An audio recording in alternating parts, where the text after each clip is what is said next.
世间无真相，与人更匆忙，执念缠绕在心墙，甘愿一世流浪，渡我孤芳自赏。Halo para mamang-mamangku di seluruh Nusantara. Nggak terasa ya, 1 minggu telah berlalu begitu sangat cepat. Hari ini kita akan lanjut lagi ke chapter 86. Di chapter 85 sebelumnya kita telah menyaksikan rombongan para dewa dan asura berbondong-bondong datang ke hutan labirin untuk mencegah roh darah bumi mendapatkan jantung bumi. Tanpa berlama-lama langsung kita gas aja ke chapter 86.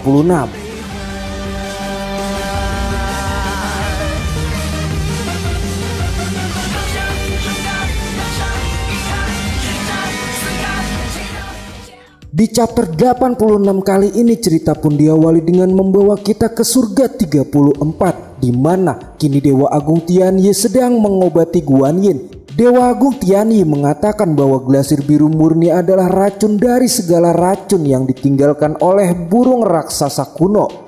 Roh darah bumi pun saat itu telah dirugikan menggunakan racun ini oleh Taisang Laojun. Taisang Laojun telah menyimpan racun glasir biru murni di tubuh Guan Yin hanya untuk mengambil kekuatan dari Dewa Agung Tianyi. Namun saat ini dalam tubuh Guan Yin masih tersisa racun glasir biru murni, sedangkan Dewa Agung Tianyi saat ini hanya bisa menekan racun yang masih melekat di tubuh Guan Yin. Gautama mengatakan, apakah kekuatan Anda melebihi para dewa? Tapi mengapa Anda sepenuhnya tidak dapat membaca pikiran dan hati seorang pembunuh?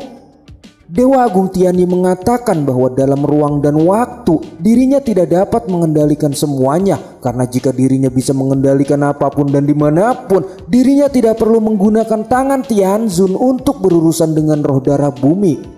Guan Yin yang selesai diobati oleh Dewa Agung Tianyi, kini Guan Yin merasakan bahwa dirinya sudah baik-baik saja. Tapi Guan Yin tidak tahu dengan sisa racun yang tertinggal di tubuhnya. Guan Yin tidak dapat memikirkan apa yang selanjutnya terjadi pada dirinya. Dewa Agung Tianyi juga tidak punya ide untuk mengatasi masalah Guan Yin. Dewa Agung Tianyi hanya tahu bahwa ada harga di balik semua kejadian ini. Dewa Agung Tianyi mengatakan bahwa dirinya berterima kasih kepada kedua temannya karena telah bekerja sama dengan dirinya dan membiarkan Taisang Laojun mengambil inisiatif untuk mengambil kekuatannya. Dewa Agung Tianyi juga mengatakan jika ada sedikit perbedaan dan Taisang Laojun tahu sebelumnya bahwa dirinya ingin memberinya kekuatan, mungkin semuanya tidak akan berjalan mulus. Gautama mengatakan pada saat itu, saat Taois Yiguan dengan Tianren bertarung sudah terungkap sangat detail. Gautama merasa sedikit memahami bahwa ternyata Dewa Agung Tianyi sudah merencanakan semua ini. Dewa Agung Tianyi mengatakan bahwa itu tergantung pada kebijaksanaan superior kalian, sehingga kalian dapat memahami apa yang ditunjukkan oleh pola yang ditulis oleh Dewa Agung Tianyi di batu tersebut. Guan Yin mengatakan, kenapa Anda bisa tahu kalau Taisang Laojun tidak akan memperhatikan peta yang berada di batu khusus?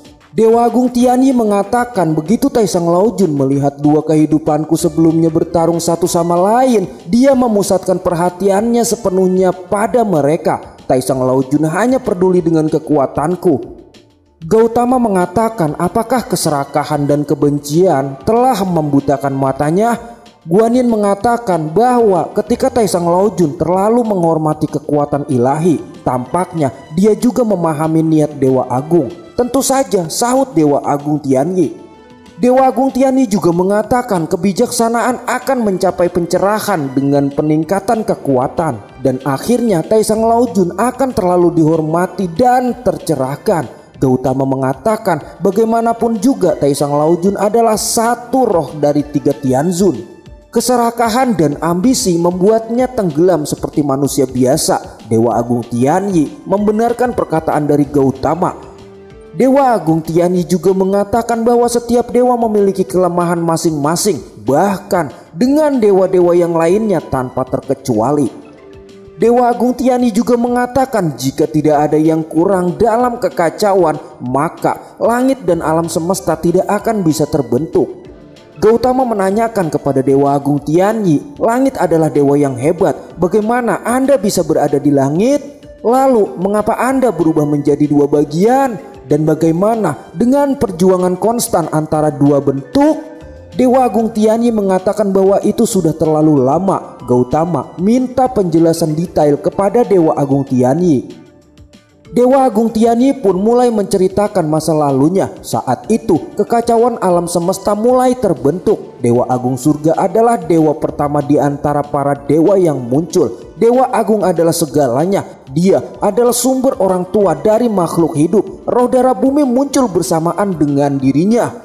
Setelah itu muncullah Yang Mulia Yuanshi Tianzun, Yang Mulia Lingbao Tianzun, dan Yang Mulia Laojun Tianzun, yang disebut satu roh tiga Yang Mulia Tianzun. Pada saat itu langit alam semesta pada awalnya adalah gajah yang harmonis, tetapi roh darah bumi menunjukkan ambisi dan akhirnya menghancurkan harmoni dan ketenangan, sehingga tidak dapat melihat ke belakang. Untuk menaklukkan roh darah bumi, Dewa Agung Tianyi dan tiga Tianzun bahkan menggunakan metode tercela yang Dewa Agung Tianyi sendiri tidak memikirkannya. Dewa Agung Tianyi membagi roh darah bumi menjadi 5 bagian dan menyegel mereka di tempat yang berbeda. Dewa Agung Tianyi menyegel jiwa-jiwa Yuansheng ke jantung bumi, berharap untuk menggunakan roh jantung bumi untuk membubarkan permusuhan tak berujung di Yuansheng. Di pertengahan cerita Dewa Agung Tianyi, Gautama mengatakan dalam hatinya bahwa itu adalah perang yang tidak adil, sama seperti yang dikatakan oleh roh darah bumi.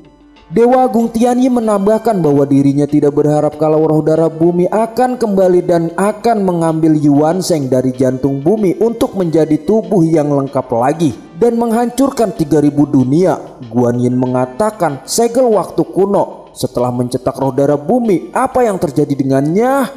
Dewa Agung Tianyi mengatakan permasalahannya adalah tidak ada yang terjadi lagi.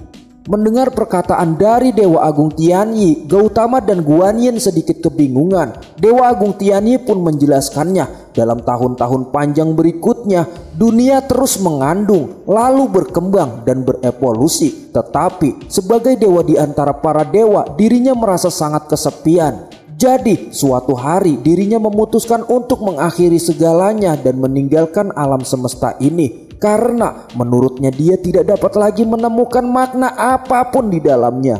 Tapi sayangnya dirinya telah melampaui hidup dan mati. Kematian tidak ada untuknya. Satu-satunya hal yang dapat dilakukan adalah mengubah keberadaan dirinya. Dewa Agung Tianyi mengubah tubuhnya menjadi ruang dan menciptakan surga ke-34 dan surga luar berada di surga 33. Surga luar adalah sebagai tujuan akhir spiritualnya. Dirinya juga berniat mewarisi keheningan abadi di surga 34 hingga semuanya punah. Hanya ada 3 sosok yang mengetahui rahasia ini. Di antaranya adalah Yuanshi Tianzun dan Lingbao Tianzun, yang sayangnya mereka sudah tidak ada lagi. Jadi hanya ada satu yang mengetahuinya, yaitu Taisang Laojun. Guanyin mengatakan tentang kematian abadi karena menurutnya tidak sesuai dengan fakta. Dewa Agung Tianyi mengatakan bahwa dirinya tidak bisa pergi dalam diam sama sekali. Ini juga adalah kekhawatiran terbesar yang dibawa tubuh abadi pada dirinya. Dewa Agung Tianyi juga mengatakan bahwa dirinya masih ingin menemukan makna akhir dari keberadaan untuk menemukan jawabannya. Dan satu lagi, bahwa dirinya ingin bereinkarnasi menjadi manusia dan menjadi anggota makhluk hidup. Dan cerita pun akan dialihkan ke hutan labirin.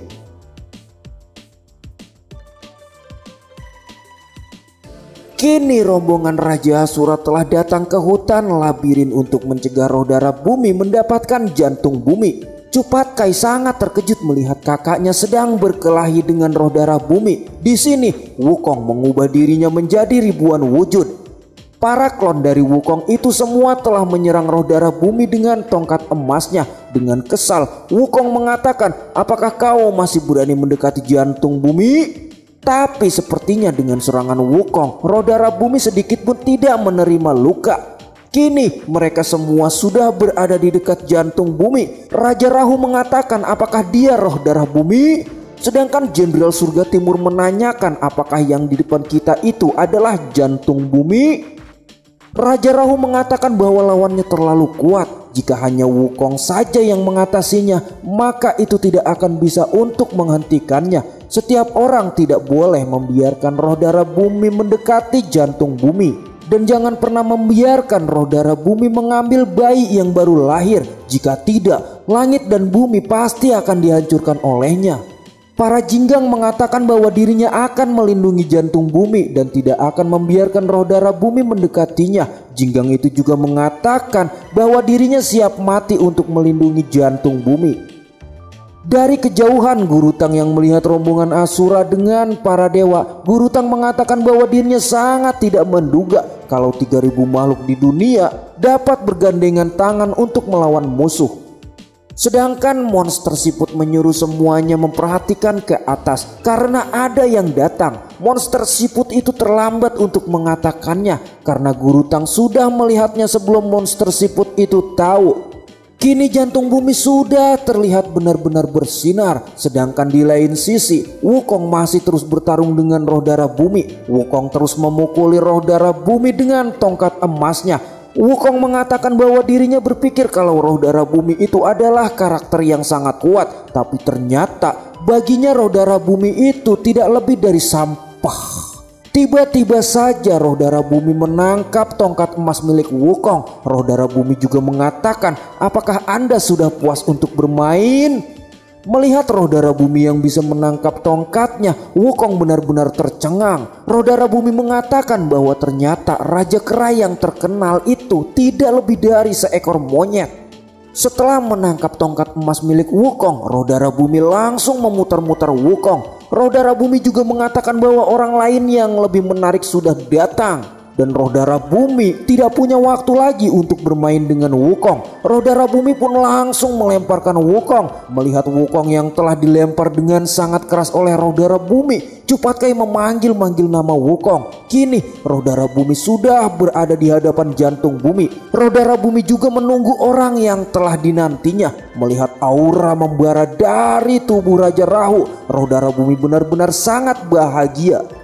Roh darah bumi juga menanyakan nama dari Raja Rahu. Raja Rahu mengatakan bahwa namanya adalah Raja Asura Rahu. Raja Rahu langsung menebaskan pedangnya dengan jurusnya, yaitu Asura is Demonic Sword. Sreset. Dan roh darah bumi berhasil menangkap pedang Raja Rahu. Hingga pedang Raja Rahu pun terlihat retak. Roh darah bumi mengatakan bahwa tebasan Raja Rahu cukup baik. Tapi setelah roh darah bumi melihat Raja Rahu, ternyata Raja Rahu tidak sehebat dan setenar yang didengarnya. Gila coy, roh darah bumi meremehkan kekuatan Raja Rahu.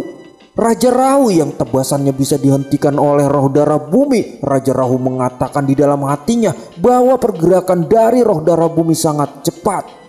Raja Rahu pun terus menekan pedangnya ke arah roh darah bumi. Hingga roh darah bumi pun mengatakan bahwa Raja Rahu ternyata lebih kuat dari yang diperkirakannya.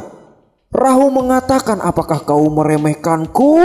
Rahu pun langsung memutar pedangnya hingga tangan roh darah bumi pun yang sudah mengunci pedang Rahu kini terlepas. Rahu pun langsung berputar dan menebaskan pedangnya lagi ke arah roh darah bumi. Dan tebasan Rahu kali ini benar-benar mengenai roh darah bumi. Hingga roh darah bumi pun terpental dan Rahu pun kembali menaiki naganya. Rahu mengatakan kepada roh darah bumi, "Hai roh darah bumi, apakah kau masih hidup?" Sedangkan roh darah bumi yang sudah tergeletak terkena tebasan pedang Rahu merasakan sangat aneh karena pedang Rahu berhasil melukai dirinya. Guru Tang yang melihat kejadian itu pun sangat terkejut karena Raja Rahu benar-benar bisa menekan roh darah bumi. Sawujing yang berada di dekat Guru Tang mengatakan, "Guru, aku tahu bahwa sekarang bukan waktunya untuk bertanya, tapi aku ingin menanyakan sesuatu." Bam! Tiba-tiba saja api terjatuh dari atas, tapi Guru Tang berhasil menghindari reruntuhan api itu. Guru Tang mengatakan, "Tentu saja ini bukan waktu yang tepat untuk bertanya, tapi jika kamu ingin menanyakan sesuatu, tanyakanlah padaku." Sawujing mengatakan kepada Guru Tang tentang jantung bumi, "Apakah itu hati?" Mendengar perkataan dari Sawujing, Guru Tang malah jadi bingung. Guru Tang malah berpikir apa sebenarnya jantung bumi itu. Dan si Shinji chapter 86 di sini pun bersambung. Kok gantung banget ya? Padahal lagi sedang seru-serunya. Kira-kira bagaimana sih kelanjutan pertarungan antara Raja Asura dengan roh darah bumi? Pasti next chapter bakalan seru banget deh. Pokoknya buat kalian yang masih penasaran dengan alur cerita si Shinji chapter ini, pantengin terus channel cerita saya. Mimin di sini pamit.